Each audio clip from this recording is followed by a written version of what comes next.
Super 100 competitive classes में एक बार पुनः हम आपका क्रांतिकारी हार्दिक अभिनंदन करते हैं। आज का क्लास आपके लिए काफ़ी इम्पोर्टेंट होने वाला वह होगा मैथ से, और मैथ का एक टॉपिक लेते हैं linear equation in one variable. पहले टॉपिक लिखते हैं फिर उस पर बात करते हैं। आज इक्वेशन पर ही बात करेंगे।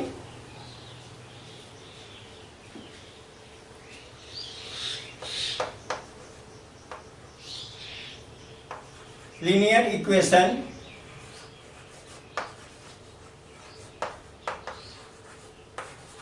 इन वन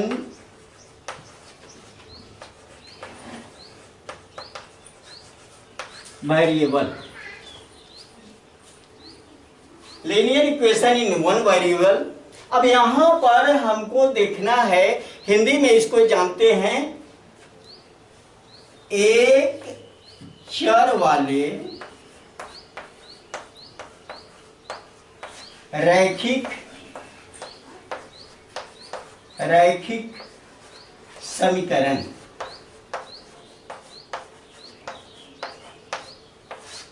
ऐसी को देखना, एक चर वाले रैखिक समीकरण।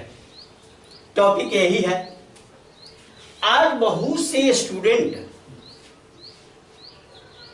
को समीकरण का ज्ञान नहीं है, उनका बेसिक मजबूत नहीं है।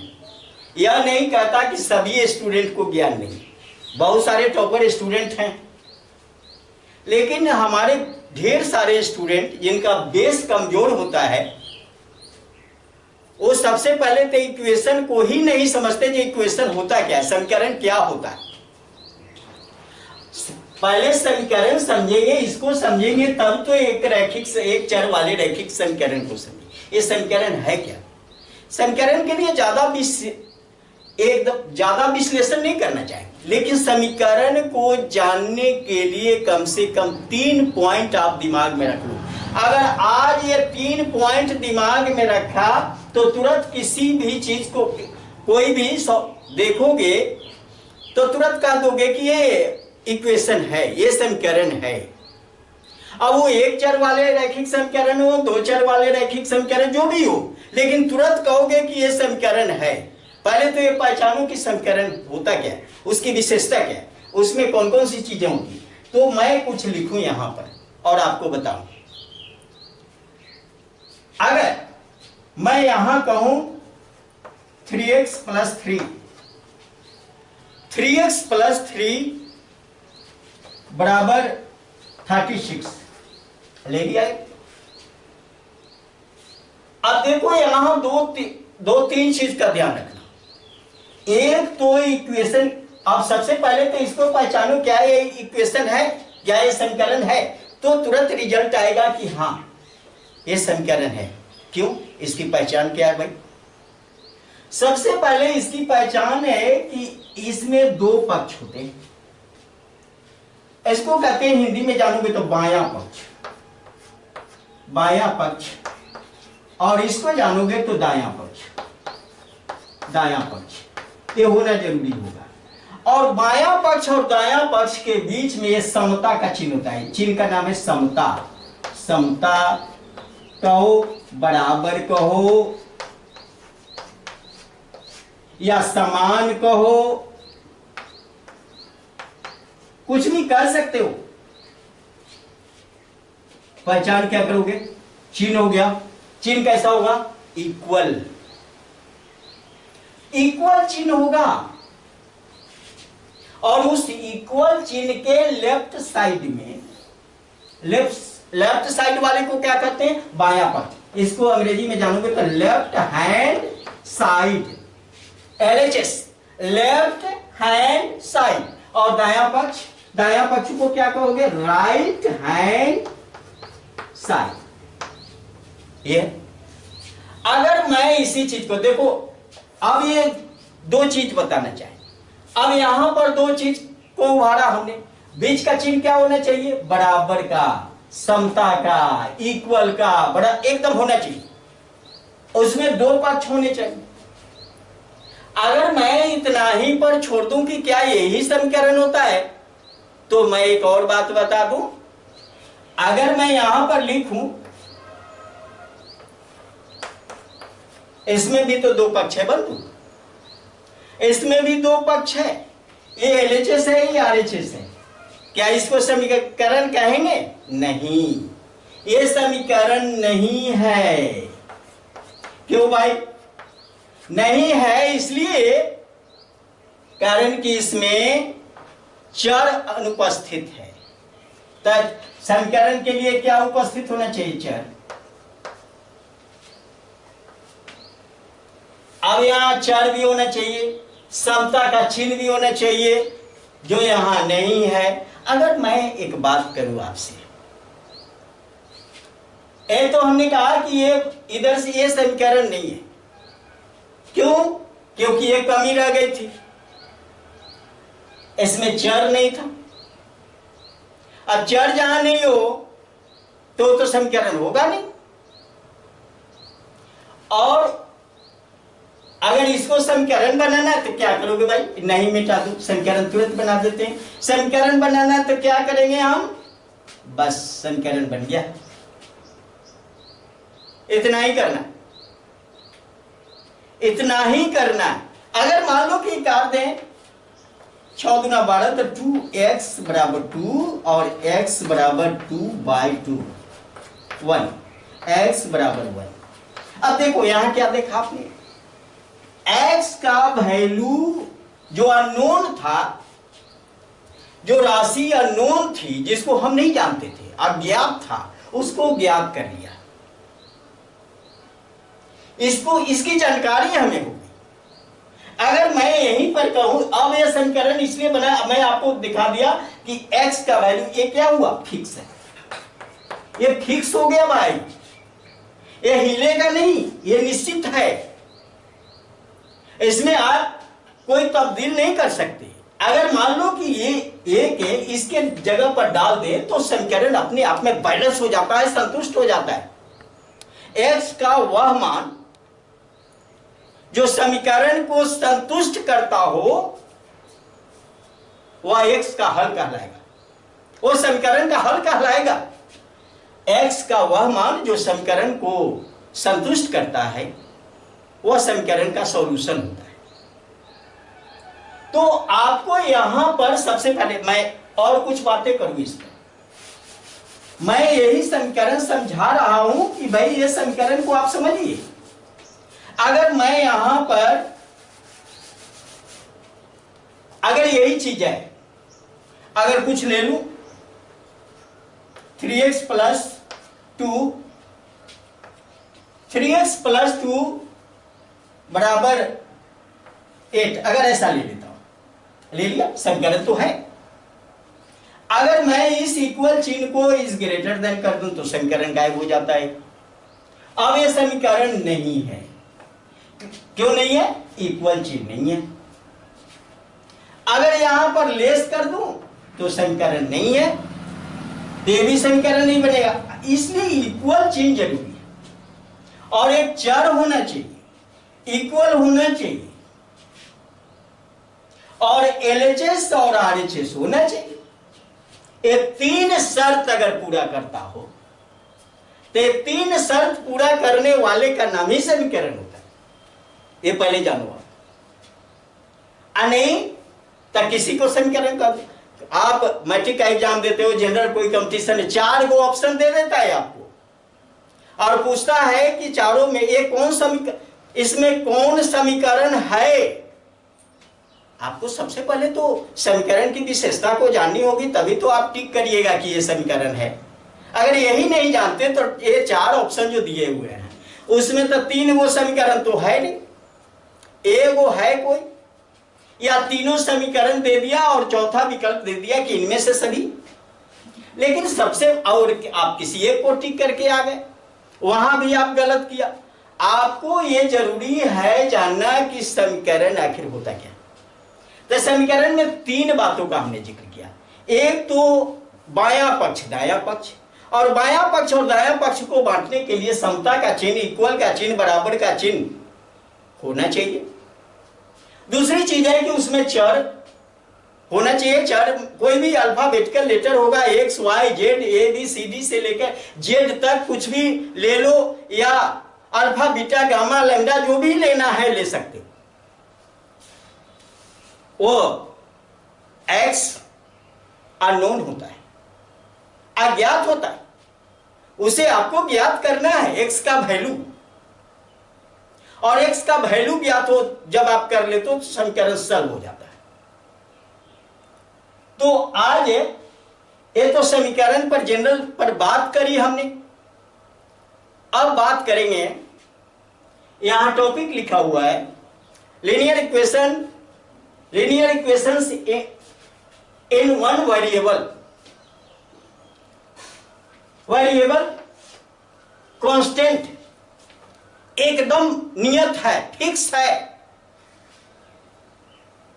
लेकिन अज्ञात है। एक्स क्या है?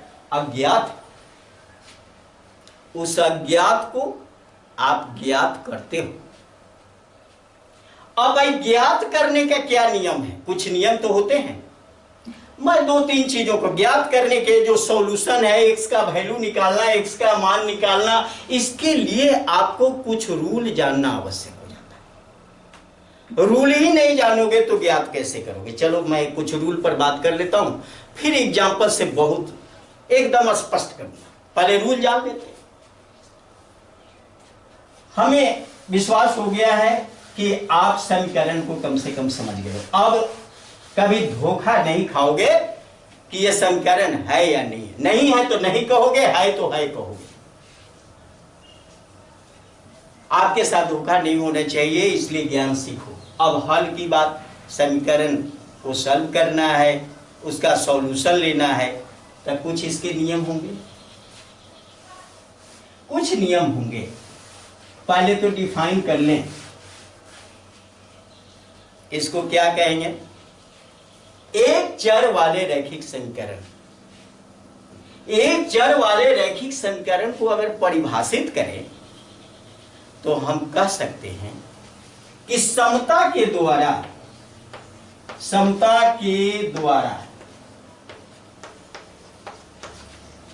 किसी चर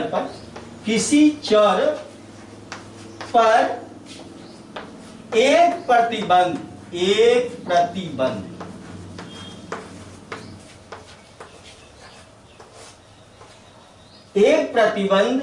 एक चर वाले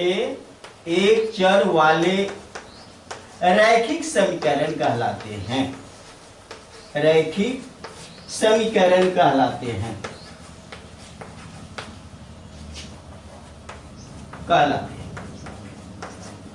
यही है इसकी परिभाषा, ज्यादा कुछ है। अब कहोगे कि ये क्या आपने लिखा? समता के द्वारा। समता के द्वारा मतलब ये इक्वल शिफ्ट। किसी चर पर, चर यहां है एक्स, अब एक्स पर क्या लगा हुआ है? प्रतिबंध। ये भाई क्या प्रतिबंध एक्स पर लग गया? आप तो आश्चर्य करोगे कि ये प्रतिबंध क्या लग गया उसको। तो इसको कहेंगे कि एक्स पर क्या डिपेंड कर रहा है? एक्स तो अज्ञात राशि है। एक्स के 3 गुने में 3 जोड़ने पर 36 होता है। यही तो प्रतिबंध है। एक्स के साथ बहुत ढेर सारी बातें कही गई है। एक्स के 3 गुने में 3 जोड़ने पर 36 होता है, यही प्रतिबंध। इसलिए और फिर कहा कि रैखिक। अब रैखिक की बात आती है तो संख्या रेखा दिमाग में रखो। इसका जो सॉल्यूशन होगा, अगर संख्या रेखा पर इसको दर्शाओगे तो एकदम वो रेखा क्या होती है? स्ट्रेट लाइन में होगी, बिल्कुल स्ट्रेट लाइन में होगी। मैं संख्या रेखा भी पढ़ाऊंगा तो उस पर बताऊंगा कि कैसे स्ट्रेट लाइन में इसको हम देखते। लेकिन मैं ये समझा रहा था कि एक चर वाले रैखिक समीकरण क्या होते हैं। परिभाषा बता दिया, समीकरण कैसे पहचानोगे ये बता दिया, समीकरण की पहचान बता दी।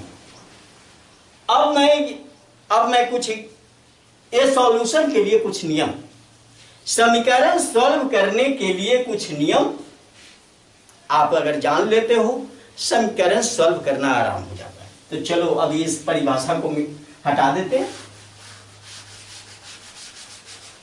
समीकरण सॉल्यूशन के लिए कुछ नियम होते हैं, तो हमारे दिमाग में दो नियम अभी हैं। दो नियम की चर्चा यहां पर करेंगे कि दो ढंग से, दो विधियों के द्वारा हम कैसे समीकरण को सॉल्व करेंगे। अब चलिए मैं इस समीकरण को भी मिटा दूं, एक अलग से फिर एक लूंगा और फिर उस पर बात करता हूं। अब यहां पर मैं आपको बताऊं, हमने कहा कि दो नियम है, दो विधि है। एक का नाम है सामान्य विधि, जो जनरल मेथड है, और एक का नाम है पक्षांतर विधि। पक्षांतर विधि। अब भाई दो विधियां, एक सामान्य विधि है और एक पक्षांतर विधि है। सामान्य विधि और पक्षांतर विधि दोनों में क्या फर्क है, मैं उसको जान लूं। सामान्य विधि जो होता है, इसमें क्या करते हैं कि समीकरण के दोनों पक्षों में किसी बराबर की संख्या से जोड़, घटाव, गुना, भाग करते हैं, तो चर पर किसी प्रकार का असर नहीं होता। बस एक लाइन में हमने बताया। सामान्य विधि के अंतर्गत बताया कि अगर किसी समीकरण के दोनों पक्षों में, मतलब LHS और RHS में जोड़, घटाव, गुना, भाग अनेक बराबर अंकों से, बराबर कोई अंक ले लेते हैं, उससे अगर करते हैं तो चर मान पर किसी प्रकार का असर नहीं होता। जोड़ते हैं फिर भी असर नहीं होगा, घटाते हैं फिर भी असर नहीं होगा, गुना करेंगे फिर भी असर नहीं होगा, भाग करेंगे फिर भी असर नहीं होगा।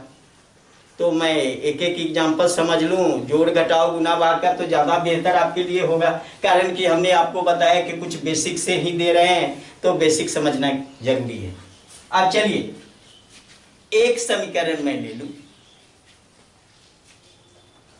x माइनस 6, x माइनस 6 बराबर 6। एक समीकरण यहां पर, एक समीकरण हमने यहां पर लिखा है। ये क्या है? LHS, और ये क्या है? RHS। ये समझ रहे हो आप? अब इस विधि का इस्तेमाल करते हैं। हमने पहले कहा कि जोड़ करके, घटाव करके, गुना करके, भाग करके इसको सॉल्व करते हैं। तो पहला सामान्य विधि में देखो, इसको पक्षांतर विधि में, दोनों दिखा देते हैं इसी को। आप देखो यहां पर और यहां पर हमने कहा कि दोनों पक्ष में अगर जोड़ करते हैं तो समीकरण सॉल्व हो जाता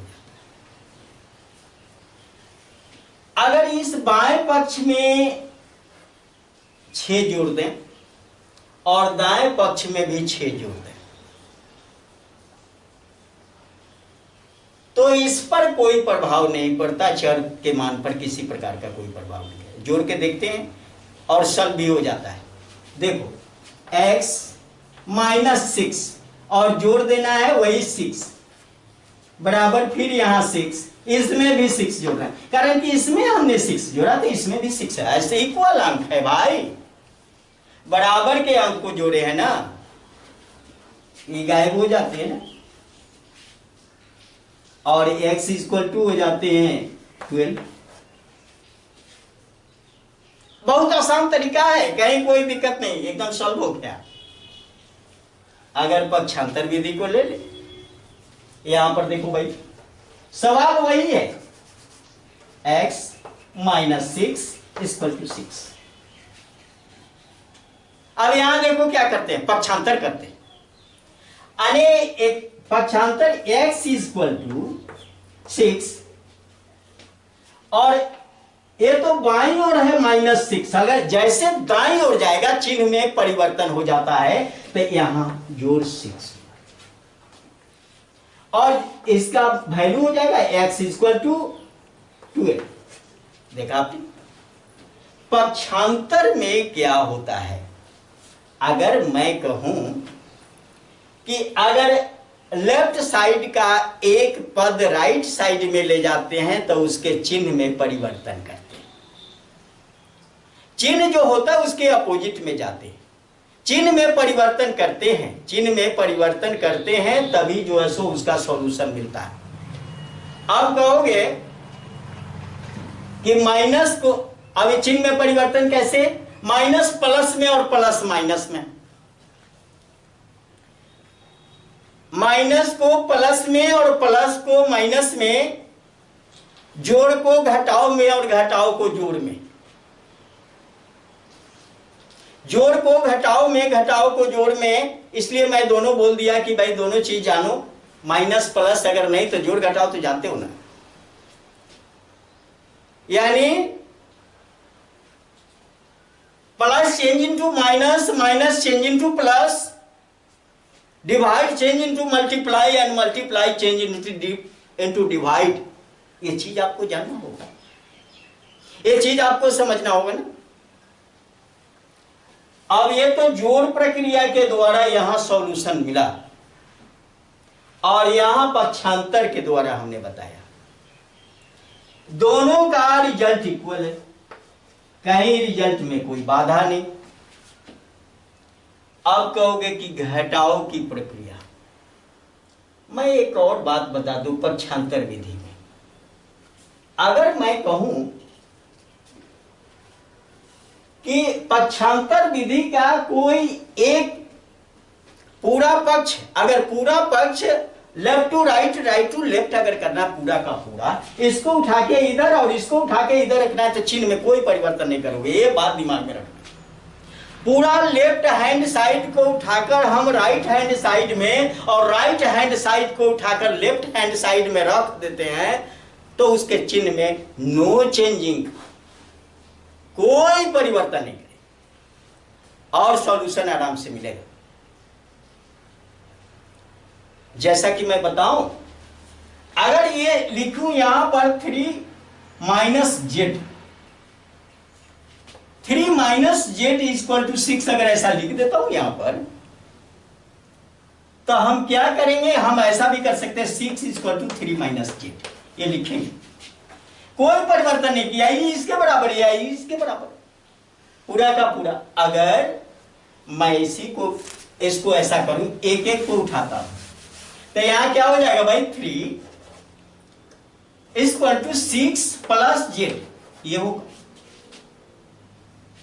एक उठाया दाहिने ओर ले गया तो चिन्ह में परिवर्तन आ गया। अगर पूरा का पूरा लेफ्ट हैंड साइड के सभी पद को उठाकर राइट हैंड साइड में और राइट हैंड साइड के सभी पद को उठाकर लेफ्ट हैंड साइड में अगर रख देते हैं तो उस कंडीशन में चिन्ह में कोई परिवर्तन नहीं होता। ये बात हमेशा दिमाग में है। आगे मैं देखता हूं इसी चीज। अगला ये तो ये क्या था, पहला बता दिया जोड़। ये जोड़ करने के बाद, ये तो जोड़ करने के बाद ऐसा हुआ है। अब मैं घटाव का एक बता दूं इसी में। चलो घटाव का बता।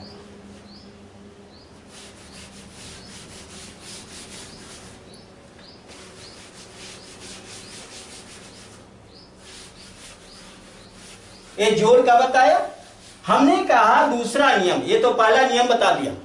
दूसरा नियम क्या कहा कि अगर दोनों पक्ष में ए घटाव की क्रिया करके, यानी माइनस करके, इक्वल नंबर को माइनस करके समान संख्या घटाने के बाद हम सॉल्यूशन हासिल कर सकते हैं, वो सामान्य नियम। तो घटाव कैसे करे भाई, तो देख लीजिए यहां पर x plus 6, x plus 6 equal to 12। Example ले लिया, या x प्लस 6 इक्वल टू 8, ऐसा ले लिया। यहां पर ले लूं x प्लस, वही जो यहां लिख रहे हैं वही लिख रहे हैं, इक्वल टू 8। दोनों दिख रहा है। सामान्य विधि क्या कहता है मेरा, अब इसमें अब घटाना है, घटाओ का काम करेंगे भाई। अब यहां देखो, अब घटाओ का काम करेंगे तो दोनों पक्ष में करेंगे। अरे अब कहोगे कि घटाओ का काम कर रहे हैं तो किससे करें, कौन सा नंबर ले लें, बराबर। बंधु एक बात दिमाग में रखना, इसको हमें हटाना है, यहां जो नंबर होगा वही घटाना है। हटाने के लिए वही घटाना होगा, नहीं तो ये हटेगा नहीं। अगर कोई दूसरा नंबर ले लें तो नहीं हटने वाला है। तो इसमें क्या करते हैं, घटा लेते हैं, इसी नंबर को घटाएं। x प्लस 6 माइनस 6 ये घटाया, और यहां भी 8 माइनस 6 ये क्या, अरे यहां से भी 6 को घटाया, यहां भी 6 ही घटाया, दोनों इक्वल नंबर घटाए। ऐसा नहीं, तो इस पर कोई प्रभाव नहीं पड़ा। अब ये गायब हो गया ना, और यहां x इक्वल टू 2 आ गया, देखा आपने। और यहां चलो, यहां पक्षांतर, पक्षांतर में ये जब लेफ्ट हैंड साइड का एक पद उठा के इधर ले जाते हैं राइट हैंड साइड में, तो क्या होता है नतीजा, x बराबर 8 माइनस 6, x इक्वल टू 2। देखा आपने, जो विधि सुटेबल है। लेकिन कहीं कभी कभी तो आपको देखते हैं कि ये इस विधि को अपनाते हो तो बड़ी बड़ी समस्याओं का सॉल्यूशन एकदम सिंपल वे में हो जाता है, बहुत आराम दिखेगा। ये विधि अपने आप में, ये दोनों में कोई कमजोर नहीं है। अब जरा गुना करके दिखा दें, ये तो घटाओ था ना, अब गुना करके दिखा दें। अगर गुना करते हैं तो किसी प्रकार का कोई परिवर्तन, इक्वल नंबर से गुना करते हैं, किसी प्रकार का कोई परिवर्तन नहीं। चलिए मैं एक एग्जांपल फिर ले, गुना कर, कुछ नियम है, कुछ रूल को जानना जरूरी है, कुछ रूल नहीं जानोगे तो फिर आगे क्या बढ़ोगे। और हमने आपको बताया भी कि मैथ का बेसिक जानना जरूरी है। अब चलो गुना करके दिखाते हैं। x by 3, x by 3 equal to 9। चलिए एक इक्वेशन यहां पर है, यहां भी ले लेते हैं x बाई 3 इक्वल टू 9। कारण कि दोनों हम सब दोनों तरीका से सॉल्व कर रहे हैं इसको। अब देखो यहां क्या कहता है, ये कहता है, अब देखो इस 3 को हटाना है। हमने कहा कि जोड़ घटाओ तो कर दिया, अब गुना का काम करना, गुना का काम करना है। अगर ये 3 हट जाता है, इसको हम वाश कर देते हैं, तो x रह जाएगा, x का वैल्यू दिख जाएगा। तो ये नंबर आपको दिखा, इसी अब इसी 3 से गुना करेंगे, तो 3 से गुना करेंगे तो क्या होगा, x बाई 3 इंटू 3, और यहां 9 इंटू 3। बस ये काम तो इतना ही है। अब 3 गायब हो गया, x इक्वल टू 27, ये आएगा 27 आ गया तुरंत। कारण ये गुना के नियम से, ये सामान्य नियम है, सॉल्व हो गया। यहां देखो, इसको क्रॉस मल्टीप्लिकेशन लेते हैं, कारण कि ये भाग है और भाग चेंज होगा तो गुना में बदल जाएगा। x equal to 3 into 9, x equal to 27, ये दोनों इक्वल है। ये गुना का नियम। अब चलो मैं एक भाग का एग्जांपल ले लेता हूं कि दोनों पक्ष में शून्येतर संख्या से भाग देते हैं। किससे भाग देते हैं भाई, शून्येतर, शून्य के बाद वाले संख्या से। ऐसा नहीं कि शून्य से भाग लगा दो, शून्य से भाग लगाओगे तो अर्थ का अनर्थ हो जाएगा बंधु। तो शून्येतर संख्या का मतलब शून्य से बड़ी संख्या। अब चलो मैं ले लेता हूं उसका एग्जांपल। भाग करना है, एक इक्वेशन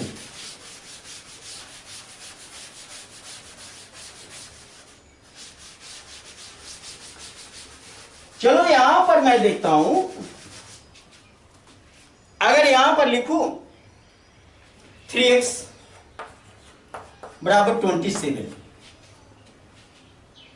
लिख दिया एग्जाम पर, एक इक्वेशन ले लिया। यहां भी वही 3x इक्वल टू 27। क्या करना है भाई? भाग।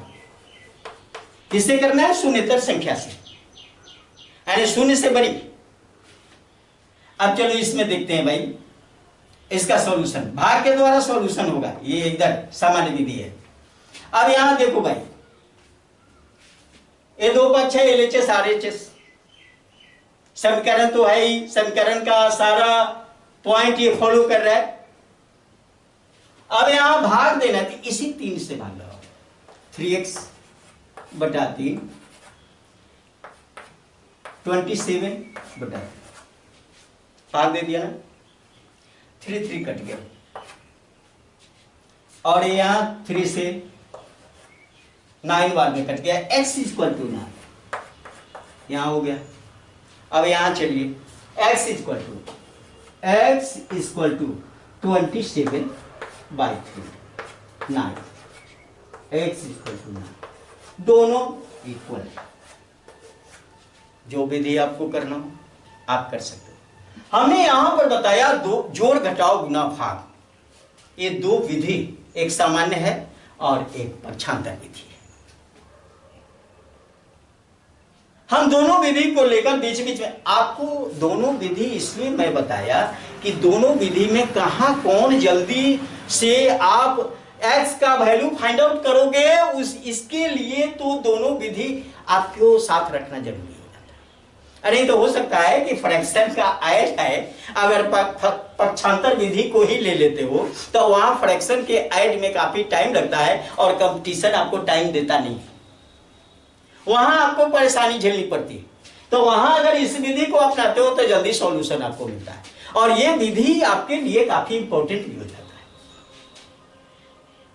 तो मैंने समीकरण को सॉल्व करने के लिए कुछ विधियों को बताया, वो विधि में एक सामान्य और एक पक्षांतर विधि, दोनों पर हमने बात करी। एक जनरल मेथड है और एक ट्रांसफर, एक पक्ष से दूसरे पक्ष का ट्रांसफर मेथड, ट्रांसफर करके हमने निकाला। तो अब नेक्स्ट डे फिर मेरा अगला क्लास होगा जिसमें हम अब समीकरण का हल देखेंगे। ये तो बताया समीकरण क्या है और एक चर वाले रैखिक समीकरण किसे कहते हैं और उसका सॉल्यूशन किस रूप में किया जा सकता है, उसके नियम कौन है, नियम बताया।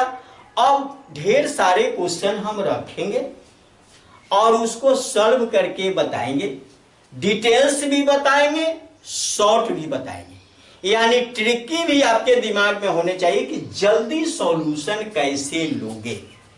अगर ये दोनों चीजें सीख गए तो फिर आपको दिक्कत होगी ही नहीं। तो चलिए क्लास को यहीं पे एंड करेंगे।